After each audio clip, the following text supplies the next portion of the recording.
Hey there, my name is Hannah J. and I'm working as a correspondent for Real Estate SINY. Today I'm here to interview the owner of the company, Anthony Licciardello, about the effects of Hurricane Sandy on the real estate market here in Staten Island. On October 29, 2012, when Hurricane Sandy hit, what was the response of Real Estate SINY? One of the things that this storm presented was something that we've never seen here on Staten Island. The circumstances, the potential for devastation. In no uncertain terms do we feel that this was going to be a much different impact than anything we've seen recently. We did know that, this was going to have an impact on business. What, to what level and to what extent was just completely a question mark. It was a really scary time, I think, for a lot of people. It's kind of funny, when this whole thing started, we built a Facebook forum that gathered a lot of attention rather quickly. It had 2,000 some odd registrations into it. They could click to join. Some of the staff members here worked on it along with me. It was a means to generate information for the public.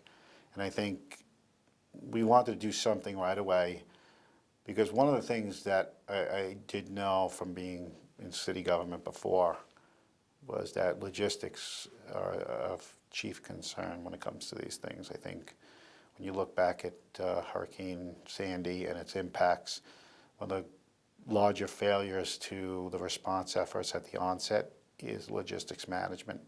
What do you think were some of the logistics issues? Well, one of the big things in crisis is the willingness of people to help. We connected with St. Christopher's Church, who, God bless them, they opened their doors, had everything ready to go. They kind of reached back to us, and Paul, I know if you'll see this, he kind of reached out to me, and he said, we could use some help. And I said, well, what we're going to do as part of logistical coordination is provide high-speed internet access at the location, including the ability to use mapping software that we had, also tools to kind of make sure communications flow, provide data sheets and build teams, coordinate locations, zones, manage this whole entire thing. And while it did cost us quite a bit, financially, we knew it was for the greater good of Staten Island. And I think when we look back at what happened, we provided a very key strategic advantage in the recovery efforts for a lot of Staten Islanders. The logistics were just completely awry. And that's going to happen, because if you don't have people who are commonly aware of logistics management in crisis, it's just, they don't know where to get the resources to in the right time and how to properly disperse these things. So what advice do you have for people that have been displaced from their homes by the storm? Well, the greatest advice you could give is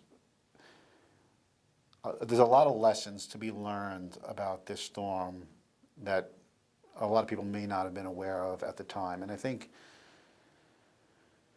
the way their insurance policies work, to how the city and state and federal government has handled some of the mitigation measures that were really years in the making, but never produced. There's been a whole series of things that you kind of fall back on and say, okay, are these things, now that I'm moving back or looking to relocate back, first, is it worth it at this point?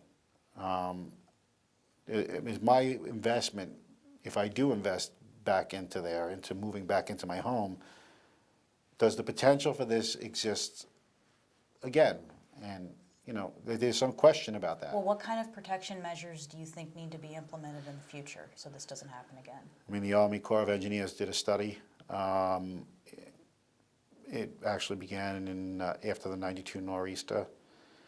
There was a devastation down there as well, flooding, not to the level it was at this point. I think, the veracity of the storm surge that came into these neighborhoods was something that most of the people who were unfortunately not found alive in this tragedy were overwhelmed very quickly.